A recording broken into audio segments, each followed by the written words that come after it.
yaa ummata kiyya akkam jirtan nagaya dhaamsa har'a kana isiniif qabu anaa dhufuu isiniin jedhaa duraan durse ani maqaan kiyya Toltuu Tufaatii magaalaa Meelboorn Awustiraaliyaa irraa isiniif dhiyeessaa jirra dhaamsi kiyya kana har'a dhaamsi kan isiniif qabu actually dhaamsi jajjabaa tokko isiniif qaba welcome dura isiniin jechuu barbaade welcome Oromoon tiyya welcome anaa dhufuu sanyii raayyaa abbaa maccaa nice name isin hundinuu bar maqaa babbareeda qabattanii ol seentanii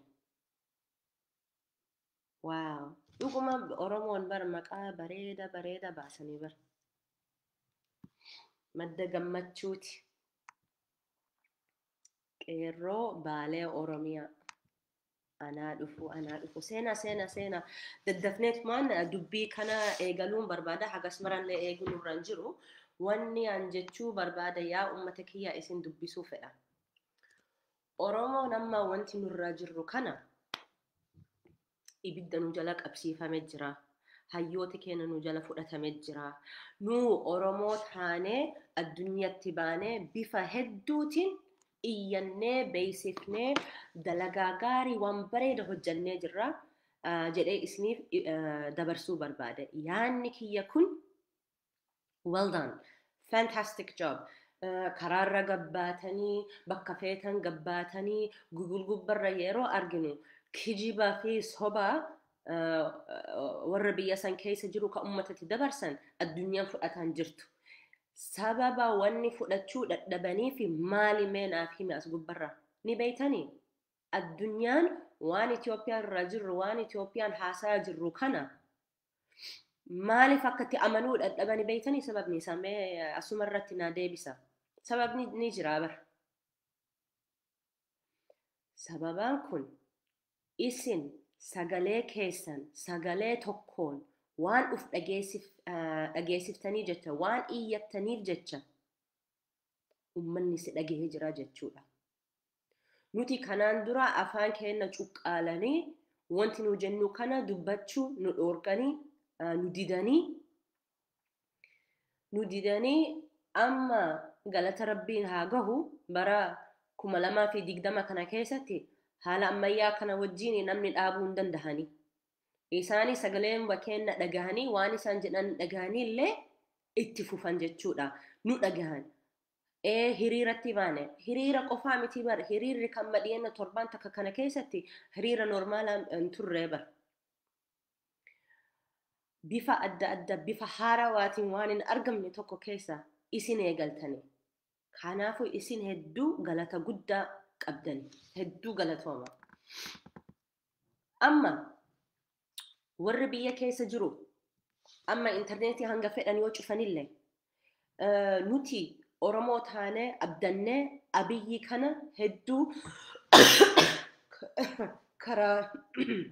karaa opiidiyoon seenee biyya kana bulchuu dhiisi mee wal haa yaadachiifnu yaa obboleeyyan kiyya ummata Oromoo kiyya wanti wal yaadachiisuu qabnu nuti abiyyiin filanne namni tokko ka abiyyi filate hin jiru waggaa 2 dura yoo ka yaadu taatan biyyi kun bulchuudhaa fi Dassalany Haile Maryam nurra kaahanii ummanni Oromoo kun hin fudhannu jennee harka jennee yeroo akkanatti ol baane wanti godhu wallaalanii kuno nama kasii fakkaatu tokko abiyyi kana isiniif lafa haa kennu transitional government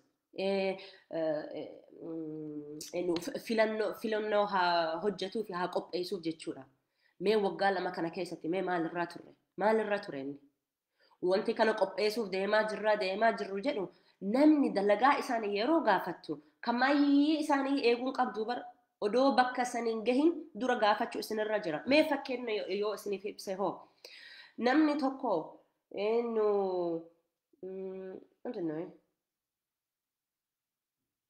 shaanaanaa affeeli jettee yoo ka gaafatu taate teessee cinasaa akkanumatti eedamoo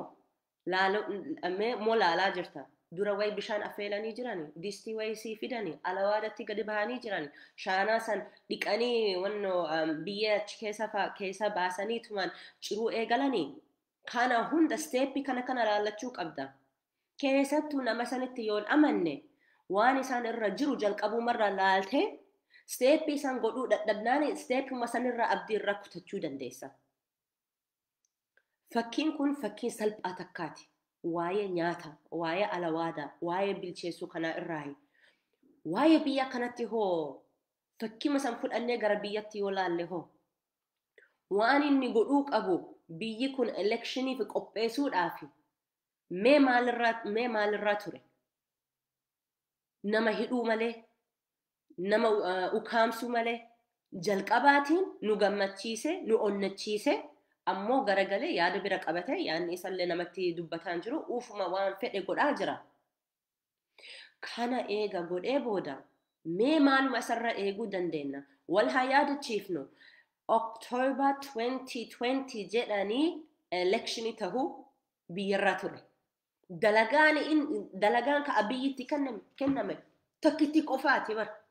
Elekshinuma kana godhii jennee. Elekshin san godhuu dhabnaanii nuti amma nu gowwoomsuudhaaf nuti Jawaar jechaa jirra, Baqqalee Garbaa jechaa jira. Nuti ija keenya bakka biratti gara kanatti ilaaluudhaaf nu hunda bakka tokkotti nu garagalchee inni dhaqee wanni biraa dalaguu godhuu deemaa jira. Kanallee wal beeksisuu qabna. Maal inni amma abiyyi kun? Abiyyiin wayi prime minister biyyaati? Miti. Kan namni isa filatu ture? Hin turre. Namichi kun dhugaa isin himuuf jecha. Really? Namichi kun namaa miti. Inni namaa miti, inni waraabessa. Waraabessi bar yoo nama nyaatu kun guddaa, kun xiqqaa, kun wallaalaa, kun beekaa, kun dubartii, kun ijoollee jedhee naman dhiisu barinni. Kun beekaa, kun wallaalaa, kun dhiiraa, kun maalii jedhee takkallee hin gaafatu. Si arginaan sima nyaata. Hagasuma dubbiin. Akkasiimiti Oromootiyyaan. Isin hundinuu ka biyya san keessa dhalattee guddatan. Anuu gaafa biyya achi ture san waraabessa hedduu argee ture. Waraabessa bifa hedduutiin, waraabessa ka nama fakkaatu, waraabessa ka bilisa hunda isa argaa ture. Isinuu ni beeytanii bar. Nuti waraabessa nama nyaatu dhageenne malee takkuu nama nyaatu hin dhageenne. Kanaan dura. Yeroo duraatiif nama nyaatu argine. Sunis abiyyuma. Abiyyi. Ummata kiyya waraabessi tokko eegasitti kalaaye. Akka ofirra dhoorqanii ni beeytanii. Akkamitti ofirra dhoorqitaa waraabessi yoo ka argu taate. Karaa gubbarra deemnaan waraabeen dhufee si marsee akkasi nyaatuu barbaadullee eega baratte booda akkamitti ofirraa dhoorkitame? Mee asitti naa deebisa. Isa waraabessa san ajjeesi. No, dubbiin ajjeesuu miti bar. Beekuu qabdanii bar. Waraabessi kophaa isaan deemu.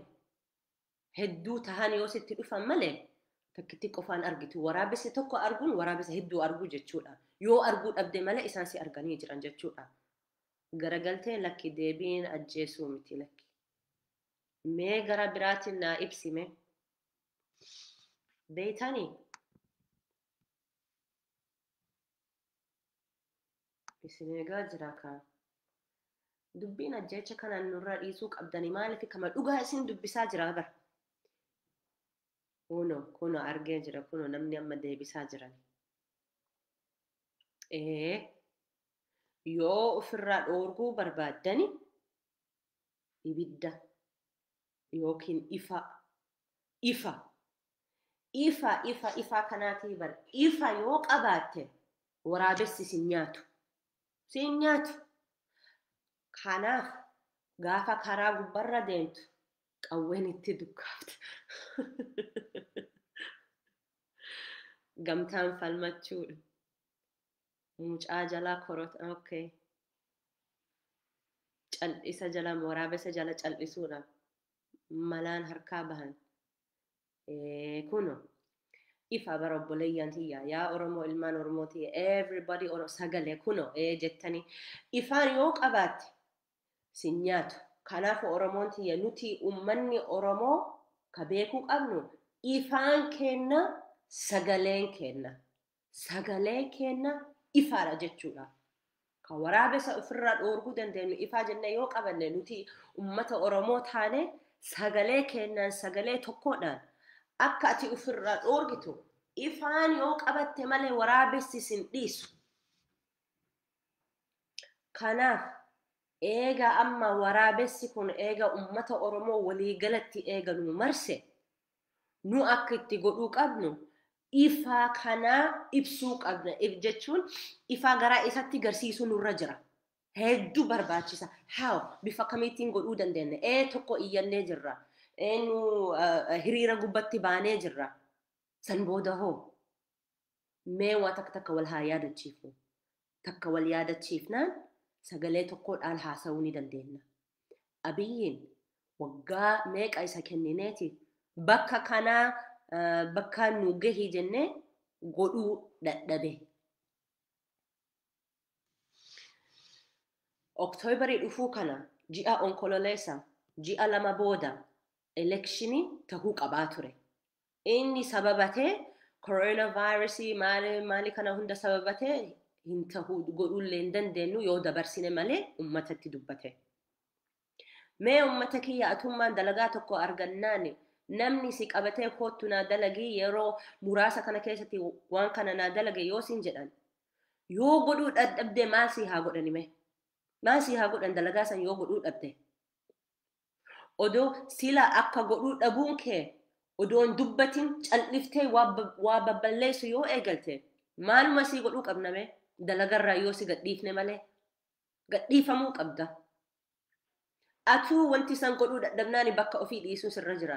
Ati yoo dhiisuu dhabdee ifaatti godhuu qabna. Addunyaa hundatti himuu qabna. Namichi kun dhufee bakka itti bu'ee namni isa filateen turre inni ufumaa paartii isaanii isa filatanii elekshinii kana godhuuf deemnaa jedhan. Kana eega godhuu dadhabe bakkeen isarraa haa bu'u. Immediately bu'uu qaba. Kana addunyaatti himuu qabna. Afaan Ingiliishiitiin transitional government ka jennu ka mootummaa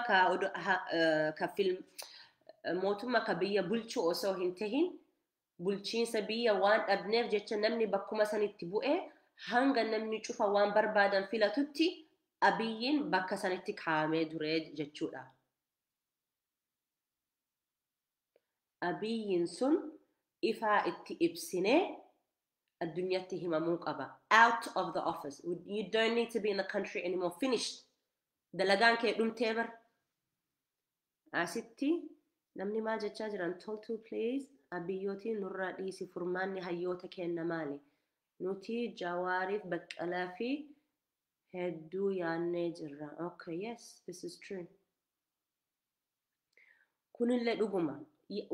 Jawaar kanallee dagachuun qabnu. Ka Jawaarillee nin dubbadhamee afachu takkana eega. Akkuma isin jedhe kana hundarra wal yaadachiisuu qabna. Because warra biyya alaa jiru isaanitti iyyinee akka dhiibbaa biyya sanirratti godhuu barbaanna. Nuti boru kaanee Abiyyiin bakka kanarra bu'uu qaba yeroo jennu maaliif jedhanii yeroo si gaafatanii ibsuu qabdanii. Sagaleen kenna ifaa kenna yaa Oromoo kiyya. Inni dalagaa ofii godhuu dadhabnaan haa bu'u bakka isarra. Ta Jawaar hoo? Ta Baqqalee hoo? Kanarra dubbachuu qabna. Sila namichi odoo filmaata barbaade sababa dhukkubsaa kanaaf sababa coronavirus yookiin COVID-19 kanaaf eega dabarsuu barbaade rakkinnaa miti barnuti. Inni eega dabarsee booda waan inni godhe waan inni dalage kana waan nama filmaata qopheessu deemaa jiruun fakkaatu bar. Nama akka Jawaar hidhuun nama akka Baqqalee Garbaa hidhuun Hamza Booranaa Abdii Raggaasaa ijoolleen biyya Ameerikaa keessa sodaan qabanii bara akkuma duraa isiniif hime waraabesse nama jedhee nama kun beeka kun wallaala kun maali kun United States citizen jedhee lakkaan akkanumatti nama hunda fudhatanii gama keenyatti akka dabarsaa jirullee hin shakkina biyyuma nu jirru kana keessatti asumarra nu cuqqaaluu akka tattaafataa jiran kun beekuu qabdani wal yaadachiisuu qabna kanaaf bakka hundatti ifaa godhuu qabna waan isaan irra jiran. Nuti toltuun hanga deemtee booda ebiluun hanga deemtee boodatti amma iyyachuu qabna jechuu miti dubbiin amma eega qunnamtii warra biyya keessan waliin eega dhaabdan kana itti fufuu qabna. Ka Jawaari kana hoo Jawaariin hidhamee jira ammallee hidhaa keessa jira. Wanti isaan irra jirrullee hin beeynu ammoo kanu beeynu kana keessa Jawaar yakka dalagee jedhanii gabbahani. Okay, yakka dalagee jira. Yakka kana dalaynaani processni maasi fakkaata biyya san keessatti mana murtiitti si geessuu qabani. Guyyaa guyyatti guyyaa murtii mana murtii isaan yeroo lafa kaan ummanni Oromoo yaa'anii achitti argamuu qaban. Achitti nullee warra biyya alaa keessa jirru guyyaa koortii kanarraa iyyachuu qabna yeroo san. Ammuma kalaaf deemaa jira. Ar'a boru iftaan taanillee ta'uu ni mala torbaanuma kana keessa. Iyyachuu nurra jira. Beekuun nurra jira. Wal beeksisuu nurra jira. Walitti himurraa nama ambaattillee himuu qabna.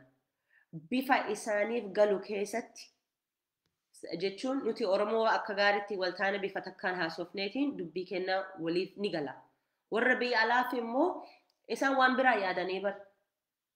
Maaltu isaanii gahe Jawaari yoo hidhamallee ima hidhamee biyya Afrikaa keessatti dikteetoriin ima jirti Jawaari hidhamuun ebaluun hidhamuun tokkoomi jedhan namni yoo si gaafate hee no. Adda baasuu barnoota kennuuf hedduu barbaachisa. Ammallee waraabessi sun Abiyyi ka jedhamu waan inni sodaatu kan nuti akka ofirra dhoorkuu dandeenyu ifaa yoo goone waan inni irra jiru kana ifaa yoo goone malee hin ta'u dubbiin.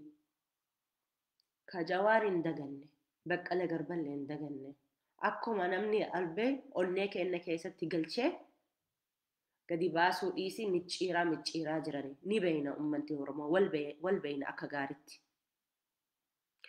Kanaafuu wannan jechuu barbaade dhaamsa har'a kan isiniif qabu ifaa keessan qabadha. Sagalee keessan tokko taasisaa. Akkuma torbaan dabre kanatti fuftan ammallee karaa kanaatti fufaadha. Guyyaa guyyaan hiriiratti bahuun kana bifa haarawaan yeroo hunda wanni haarawaa ibsuu dandeenya. Namichi kun yookiin filmaanni ar'a galchuu qaba sila filmaanni processa kanallee ofirra dhiisee jira. Jawaari hidhee jira. Mee amma teenne waa'ee elekshinii eeyna. Elekshiniin hin jirtu. Eegan jiraanne bu'uu qaba ka. Akkamitti bu'uu dhabere? Furmaanni biraan lees hin finne. Akkuma waraabessa Oromoo marsee tumaan ebaluu jedhee maali jedha adda odoon baasini ka'eetumaan waan ofii dalagataa jira. Nu bineensaa miti nu namaati. Oromoon hundi ilma namaati malee ilma bineensaa miti.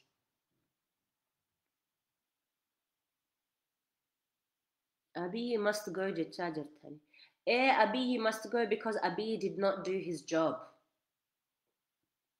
Nuti amma biyya faranjii keessa jiraataa jirraa bar namni dalagaa ofii godhuu dadhabeen jiraa jedhanii gadhiisanii malee akkuma watakka illee hin balleessine milestone isaanii guutuu isarra kufnaani ittiin fufuu bar ummata kiyya.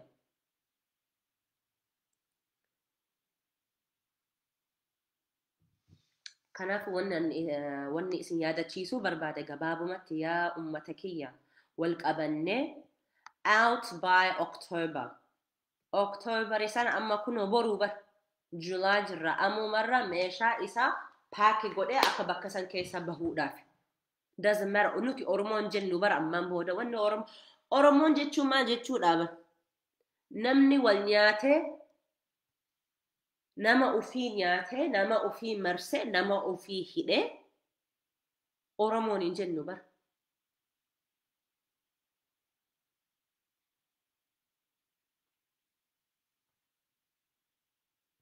Mee isin maal jettanii isinillee nu dabarsa dhaamsa keessanillee dubbisaa jira. Komentii keessan hedduu jira. Ani yoo barbaade yeroo dheeraadhaaf haasa'uu hin danda'a. Anaa fi miti isinii fi miti abbaan Oromoo jedheetiin diina Abiyyi taatanii jirtan. nama ufii jibbuun kanallee dhukkuba sammuu keessa takkaate bar. Abiy odoo nama ufii warra paartii ufii keessa osoo dhagahe waan isaan jedhan osoo fudhate bakka kanarrallee hin argamuu barenni. Dubbiin akkanallee hin ta'uu bar. Waan ufii godhee waan ufii qabatee ufirra waan I don't know inni I'm definitely sure akka qorannoo sammuutti rakkina guddaa jira. Jijjiirama waggaa lamarra sila haga ammaati jijjiirama guddaa arginee jirra. Anyways, that's not the point. The point yookiin qabxiilee kana an qabaa kan isiniif dabarsuu barbaadu kana yaa ummata kiyya gabaabumatti sagalee tokko haa taanu. Waraabessi kanu marse kanatti ifaa haa ibsinu. Ibidda of bira qabattee karaadhaan deemta malee kophaa kee hin deemtu. Waraabessa tokko arginaan hedduu akka isaan bira jirutti beekuu isinirraa jira. Kophaa isaan dheeytu bara waraabessi. Halkan dukkana keessa malee hin deeman. Nuti dukkana kana addunyaa hundatti ifaa godhuu nurra jira. Kana beekadhu yaa Oromoo. Kanaan dura waraabessi nu marsee sodaanneetumaan akkanuma dhaabachaa turre. Wanni taa'u takka illee hin qabnu amma. Anaa dhufu seenaa jirtanii isin hundinuu. Dhaamsi kiyya haganuma hagas marallee dheerisuun jaaladhu dhaamsi kiyya. Itti fufeetiin boruu isinitti deebi'a. Dhaamsa birallee hin qaba boruu isiniifis deebi'a beekadha kanallee. Yaa ummata kiyya jaalalaa kan siif qabu. Jaalalaa kan waliif qabnu kana addunyaan osoo beeke waa hedduu jijjiiruu dandeenya. Akkuma obboleeyyan yoo kan walii galuu dhabanillee rakkina yeroo warra sanitti yookiin maatii sanitti mul'ate maal godhanii faamiliin walitti deebi'an. Yoo wal jibbanillee walitti deebi'an. Nullee akkasuma ta'uuf deemaa jirra yaa Oromoo kiyya. Akkuma quban shanan kana obboleeyyan adda adda kun hangafa kun shanaffaa kun dubra kun dhiira jennaan akkana jennee yoo adda baane waa hedduu ka walii galuu dhabullee ni malti. Ammoo harka keenya akkana jennee walitti yoo ka fidu taane kun amma tokko taheemi tokko dheeraa tokko gabaabaa tokko maalillee hin jettu ummata Oromoo keenya nu akkanaati. Duraan akkana turre kun amma garagallee tokko taanee jirra. Sagalee kana mallattoo isiniif haa ta'u. Tokko Oromoon tokko.